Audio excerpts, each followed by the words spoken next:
కానీ అసలు హిందూయిజం అంటే నార్మల్గా భారతదేశం అంటేనే అన్ని మతాల కలయిక అని చెప్పి మనం స్కూల్లో ఉన్నప్పటి నుంచి నేర్చుకున్నాము, తెలుసుకున్నాం.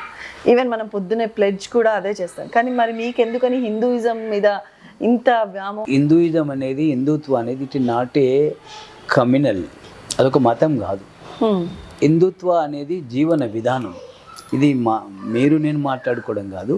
ఈ భారతదేశానికి అత్యంత ఉన్నతమైనటువంటి సుప్రీంకోర్టు ఏదైతే ఉందో, సుప్రీంకోర్టే తీర్పిచ్చింది హిందుత్వ భావన అనేది ఒక మతం కాదు, అదొక జీవన శైలి, జీవన విధానం అని తీర్పిచ్చింది. కాబట్టి ప్రజలంతా కూడా హిందుత్వం ద్వారా, హిందుత్వ యొక్క పోకడల ద్వారా వస్తే ఈ సమాజంలో వారు ఒక సరైనటువంటి సంస్కృతి సాంప్రదాయాలతో ఒక సంస్కారవంతమైనటువంటి జీవితాన్ని కొనసాగిస్తున్న భావన మాకుంది. కాబట్టి హిందుత్వానే ప్రధానమైన ఎజెండాగా ప్రజల ముందుకు తీసుకుపోతాం. ఓకే, ఈనాడు హిందుత్వ భావన అంటే, హిందుత్వ నినాదం అంటే దేశ ప్రజలందరికీ కూడా భారతీయ జనతా పార్టీ ఇది దేశ ప్రజల పార్టీ.